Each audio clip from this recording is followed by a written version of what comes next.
Глава 151. Селянь спросил, правда.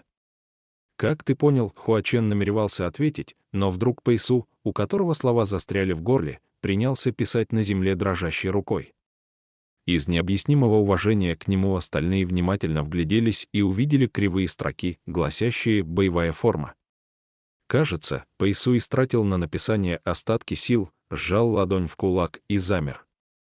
Хуачен объяснил, все так.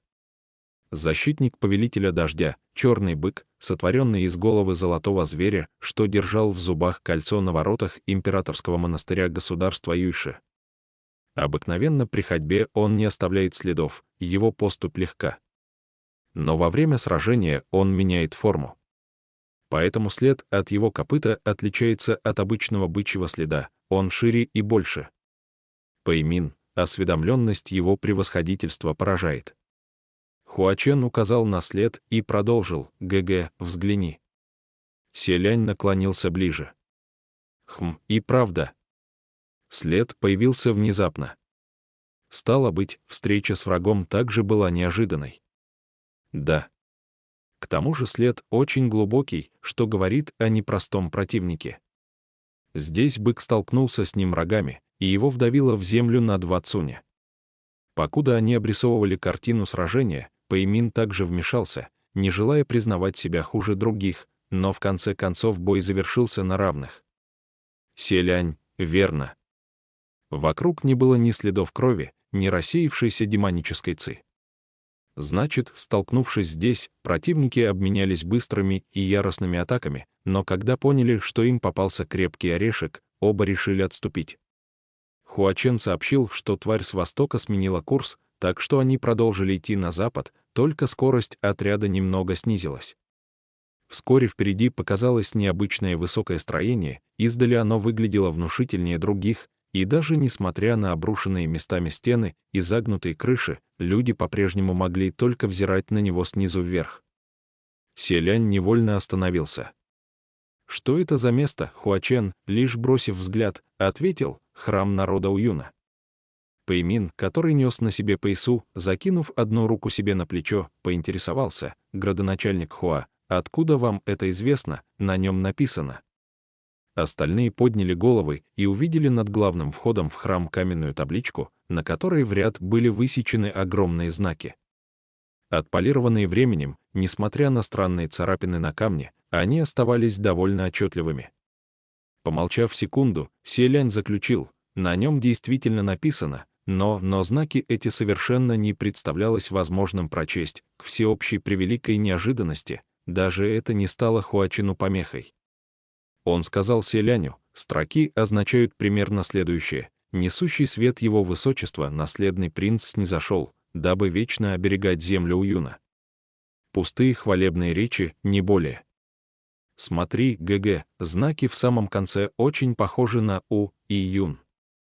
Селянь чуть переменился в лице, услышав «Его высочество, наследный принц», а потом действительно увидел, что, несмотря на схожесть строки с рисунками ребенка, знаки закруглялись и искривлялись, вперемешку со странными точками и закорючками, слово «Уюн» формой напоминало иероглифические черты. Оно действительно походило на знакомую ему письменность, только немного измененного стиля. Пэймин подивился, градоначальник Хуа смог прочесть даже утерянные 1000 лет назад знаки древнего государства. «Я поистине восхищаюсь вами». Хуачен приподнял бровь и фальшиво улыбнулся. «Я провел на горе Тунлу 10 лет. Только за месяц можно сделать очень многое. Если же за десяток лет не суметь расшифровать какую-то письменность, для чего вообще жить на этом свете, верно, даже десяток прежних богов литературы чертогов верхних небес едва ли осмелились сказать подобное. Как же быть Пэймину в статусе бога войны? Ничего иного не оставалось, как с такой же фальшивой улыбкой ответить «возможно». Селянь тихо вздохнул. «Как хорошо, что ты с нами, Сань Лан». Хуачен, я могу прочесть лишь самые простые письмена. Если попадутся сложные тексты, придется просить ГГ помочь мне разобраться в них. Селянь смущенно ответил, в этом мне наверняка не превзойти Сань Лана. Но Неужели божеством, которому поклонялись в государстве Уюн, тоже был их наследный принц? Хуачен скрестил руки на груди. Я думаю, да. Селянь задумчиво нахмурился. Если мой наставник знал историю наследного принца Уюна, он также должен был знать и о его вознесении. Но почему он сказал мне, что его высочество умер? 3 варианта. Первый, он действительно не знал об этом. Второй, он солгал. Третий, он не солгал, и наследный принц государства Уюн действительно умер, просто не в том понимании, в каком мы употребляем это слово. Пэймин, будь владыка здесь, возможно, мы могли бы расспросить его об этом государстве и об этом человеке. Хуачен возразил, вряд ли. Государство Уюн исчезло более 2000 лет назад. По сравнению с ним Цзюн-У лишь юноша. Их разделяет поколение. Цзюн-У вознесся примерно 1500 лет назад. Будучи прославленным генералом в смутные времена, он единолично занял престол. Правление длилось несколько лет, затем он благополучно стал божеством. Его происхождение как первого бога войны, что находился на своем посту более 1000 лет, давным-давно не являлось ни для кого секретом, до всевозможных мелочей. А под поколением Хуачен имел в виду поколение небесных чертогов.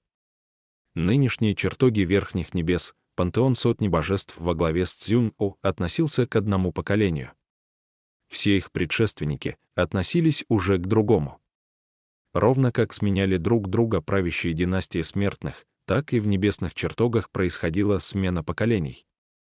Для этого требовалось очень и очень долгое время, но суть была одна: как новые последователи сменяли старых, так и новые божества приходили на смену прежним. Иногда небесного чиновника ждало забвение вовсе не потому, что он совершил ошибку и был низвергнут. Возможно, появлялось более сильное божество, жизнь и образ мысли верующих постепенно менялись, и они больше не нуждались в богах прошлого. К примеру, сегодня у божества, заведующего конюшнями и лошадьми, дела идут прекрасно, поскольку люди не могут обойтись без лошадей и повозок. Кому не хочется, чтобы собственный конь был силен и вынослив, чтобы в дороге сопутствовала удача? Поэтому благовония в храмах этого божества горят неугасимо. Но если однажды люди найдут для передвижения что-то новое, более быстрое, нежели лошадь, и это средство станет для них предпочтительнее, огни в храмах старого божества неизбежно станут угасать. Таких чиновников, мелькающих на небе, словно падающие звезды, подавляющее большинство. И подобный процесс забвения самый страшный, поскольку его почти невозможно обратить вспять. Единственный выход — самому спрыгнуть с небес, стать простым смертным, сменить вид деятельности и вновь тяжкими трудами вознестись в совершенно ином качестве. Иначе остается лишь своими глазами наблюдать, как тебя забывают до полного исчезновения. Но не у каждого найдется на это смелости, не каждому дается такая удача. Пантеон богов предыдущего поколения канул в небытие. Поговаривали даже, что их владычество привело к большому бедствию, они передрались между собой, и потому всем скопом исчезли с небес. Доподлинно это неизвестно, да и давным-давно потеряло важность. Поскольку спустя несколько столетий появился Цзюн-У, который и заложил новый пантеон богов. К тому же следом, за ним непрерывным потоком вознеслось новое поколение небесных чиновников. Недостаток верующих восполнился, и постепенно сформировалась прочная основа нынешних небесных чертогов. Другими словами, вряд ли кто-то мог знать, как именно были стерты все следы древнего государства Уюн и божеств, которым они поклонялись. Разве только существовал небожитель еще старше Цзюн-У. Они перешагнули через развалины стен храма и оказались в главном зале, где стояла кромешная тьма. Однако, не пройдя и пары шагов, Селянь понял, что-то здесь не так. Он было решил, что в зале так темно, потому что сюда не проникает свет через окна. Но, осматриваясь по сторонам, он все сильнее чувствовал некую странность. Принц подошел к стене, дотронулся до нее пальцами и поднес их к глазам. У него невольно вырвалось: стены, Хуачен, черные. Дело не в плохом освещении. Стены громадного храма оказались полностью черными, Хуачен. Насколько мне приходилось видеть, практически все храмы на горе Тунлу подобны этому. Зрелище и впрямь пугающее. В каком храме станут красить стены в черный, чтобы помещение походило на преисподнюю? От одного взгляда любого охватит ужас, как в подобных условиях сосредоточиться на молитвах и подношениях божеству. Пэймин переспросил, все подобны этому. Почернели от старости, Селянь возразил, среди построек, что встретились нам на пути сюда, я не видел почерневших столь сильно. Если рассудить разумно, все эти здания должны быть примерно одного возраста. Говоря это, принц продолжал осторожно трогать стены храма. Они оказались не только пугающе черными, но и неровными, словно изуродованное женское лицо, покрытое страшными шрамами. И к тому же несравнимо твердыми. Селянь вдруг кое-что понял. В храме случился пожар. Пэймин, почему вы так решили? Селянь повернулся к нему. Стены храма изначально покрывали фрески, нанесенные особой краской. Очень толстым слоем. После сильного пожара она почернела, в некоторых местах от жара растаяла и потекла, а когда застыла, образовала твердые неровности. Ваше Высочество, вы прекрасно осведомлены. Мне остается только восхищаться, и вами тоже. Селянь потер точку между бровей и кашлянул. Здесь вовсе нечем восхищаться. Дело в том, что, когда сжигались мои собственные храмы, возникал такой же эффект. Остальные тут же замолчали. А Селянь вспомнил еще кое о чем. И эта табличка снаружи. На хвалебной надписи видны царапины, не похожие на естественные повреждения. Должно быть, они нанесены острыми предметами. Это сотворили люди. Пэймин нахмурился. Почему они это делали? Хуачен холодно отозвался, потому что не были согласны с написанным. Селянь, верно. То же самое, что разбить табличку над храмом. Бань Юэ, подивившись, спросила, получается, храм сожгли сами жители государства Уюн? Спустя некоторое время молчания Селянь хотел ответить, но Пэймин неожиданно воскликнул. Это что еще такое? Селянь обернулся и увидел, что Пэймин держит на весу левую руку, в которую его, разинув пасть, кусает скорпионовая змея, да еще яростно жалит своим хвостом. Бань Юэ опять чуть не бухнулась перед ним на колени. «Простите, у меня повсюду змеи», Селянь, не зная, плакать или смеяться, удержал ее на месте и сказал, «Бань Юэ, не нужно взращивать привычку то и дело падать на колени с извинениями. Генерал Пэй, как вышло, что ее змея вас укусила?» Пэймин, не опуская руки, с лицом мрачнюче ответил, «Откуда мне знать? Я только хотел положить руку ей на плечо и оказался укушен».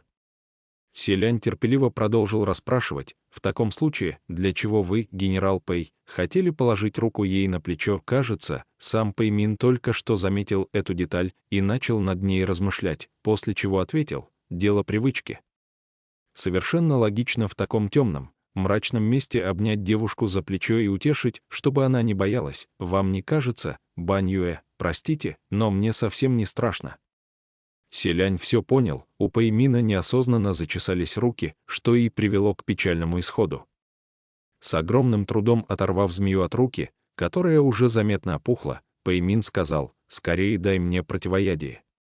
Бань Юэ, простите, но я истратила всю траву Шаньюэ. Селянь, ничего страшного, генерал Пэй, небесный чиновник, скоро опухоль спадет. Принц отвернулся и продолжил изучать стену. Как вдруг его взгляд, коснувшись одного участка, мгновенно застыл. «Скорее, посмотрите сюда». На стене осталось лицо.